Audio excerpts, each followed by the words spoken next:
There was this cock on this little farm. He had lost his former charm. He was old and he was worn, impotent and badly torn. The hens complained and wept and cried when their old cock tried to satisfy them. So they told the farmer, "No, get rid of him somehow. We want a cock that can do his work. The one we've got is a total jerk. He's got no pluck and no energy. He's got no luck in a hennery. And don't you make us beg, 'cause then we won't lay another egg. You'd better hurry up, dear friend. Don't make us desperate in the end." The old cock got enough one day. "All ladies, you can have your way. You just sell off and leave us be. We got a new one coming up, you see.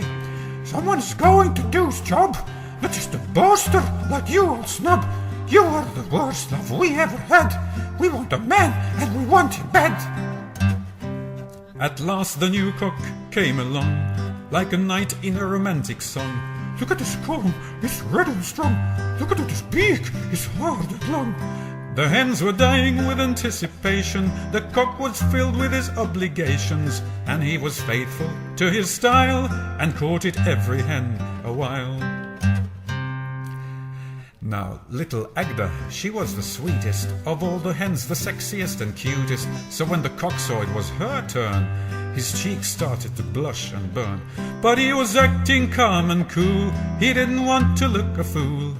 So he said, "Darling, what do I find?"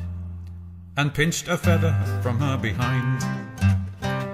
Agda's blood boiled in her veins. She went through agonies and pains. Several weeks after this exposure, she was the virgin of the enclosure. Every day and everywhere, the cock would pinch another feather. And so at last the cock was there. Agda's bottom was finally bare. She was ashamed, she was embarrassed to be neglected and to be harassed. But one day she could take no more. Her soul was way too hurt and sore. She was so deeply dissatisfied and offended that she cried at the top of her voice, "No, I'm giving you a choice. Is that really the best you can? I don't want flirting, I want a man. Unless you start to deliver soon, I'm gonna dump you, you old baboon." The cock replied in a courtly fashion, "My love, you are my only passion, and only thee I want to wed. But I want you naked in my bed."